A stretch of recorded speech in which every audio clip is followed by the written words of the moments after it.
to HorseRacingNation.com's coverage of the 2013 Kentucky Derby, and this is our final video. Once again, I'm joined by Ryan Patterson. Right, and this is our final video indeed, and this race is so wide open that your winner might be in this group of horses we're talking about. And the first horse we're going to mention could be that winner, OXBOW for trainer D. Wayne Lucas. Right, and he deserves some forgiveness for his last race. They took him off the pace, which is something that he does not want to do.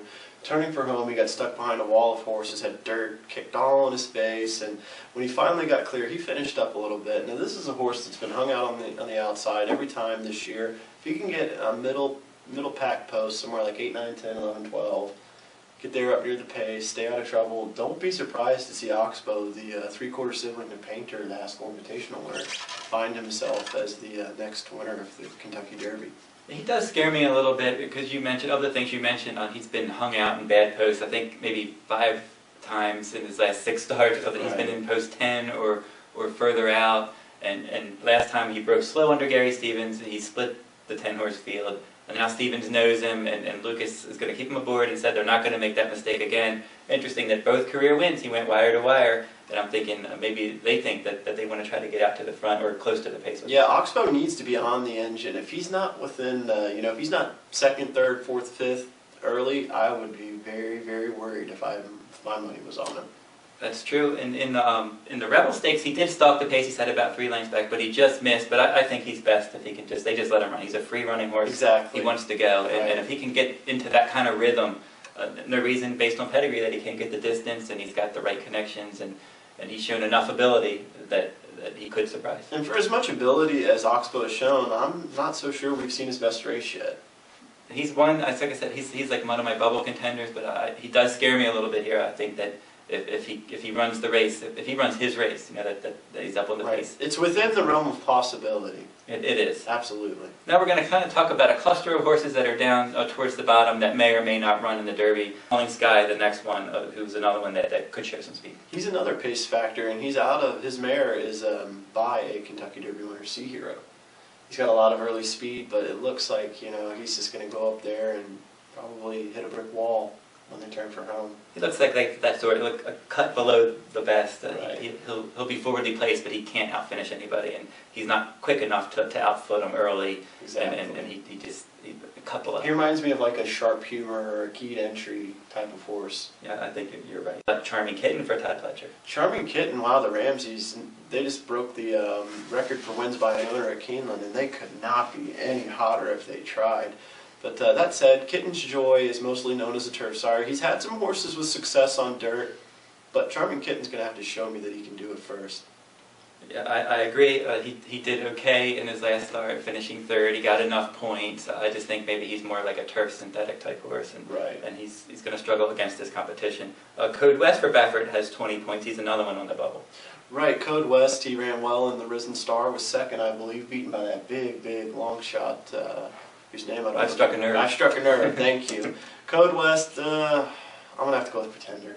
Yeah, I'm going to agree. I don't even know if Baffert's going to go in this race. Yeah, I believe he could be pointing to the Peter Pan at Belmont Park. That might be a better spot for him at this stage. Tis a Minister with 20 points. He's another one sitting right there on the bubble. And California bred by some obscure stallion most people have never heard of. No way, not happening. I think he's out too. No offense to California breds, but this is the Kentucky Derby. Yeah, he'll probably be last early, and he'll pass the tired horses probably. Another horse that just picked up a victory in the Lexington Stakes, a winning cause for trainer Todd Pletcher, but that made him 3 for 3 at Keeneland, and he hasn't won anywhere else. Right, Todd Pletcher might go just because he can. He could have 6 or 7 horses before everything's said and done. Wow. That's true. Just because you're right, just because he can. Right, yeah. He may lock the competition out.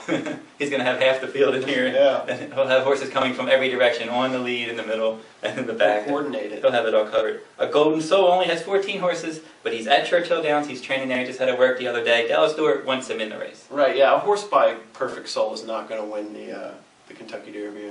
I apologize to breeder Charles Fipke, but not happening. Charles Fipke also owned and bred Java's War, so you got a shot with that one, maybe, but not with Golden Soul. Yeah, for Golden Soul, a couple of times when he ran in Louisiana, I considered him underneath in the Super. I think the Derby's a very ambitious spot for him.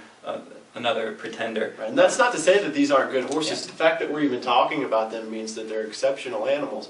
But you know, there are many thousands of horses born every year, and only one of them is going to win the Kentucky Derby. That's true, and just sneaking in with only 14 points, Yeah. that would be a bit of a shocker. So of the horses we just mentioned in this video, who do you think is the biggest threat? OXBOW, I think other than him, none of them have even a small chance. Yeah, I agree. I think that's true. OXBOW, he scares me a little bit. It's Lucas, it's Stevens. I think OXBOW is a legitimate Kentucky Derby contender. The other ones are total pretenders. I agree, and if he gets out there on that pace, look out, he could surprise.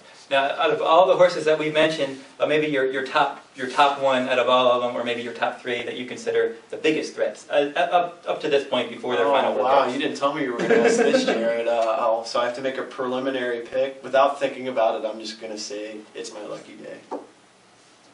He's fast, you know. I want a fast horse and I want a good price, and I'm going to get both of them with him. Yeah, you definitely are, and that's a preliminary choice. I reserve the right to change my mind. Then I agree with he's fast enough based on those risk numbers that we're looking at. He's quick enough to be with these horses.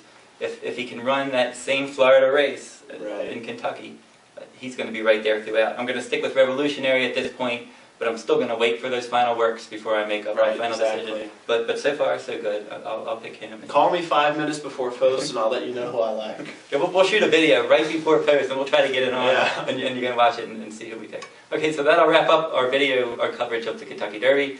And this is HorseRacingNation.com handicapper Jared Horak. Thank you very much, Ryan Patterson, for joining me on these videos. And we've done other videos in the past with the prep races. And hope you watch all these videos, and I hope it leads you to some winners. Right. Let's get it with home.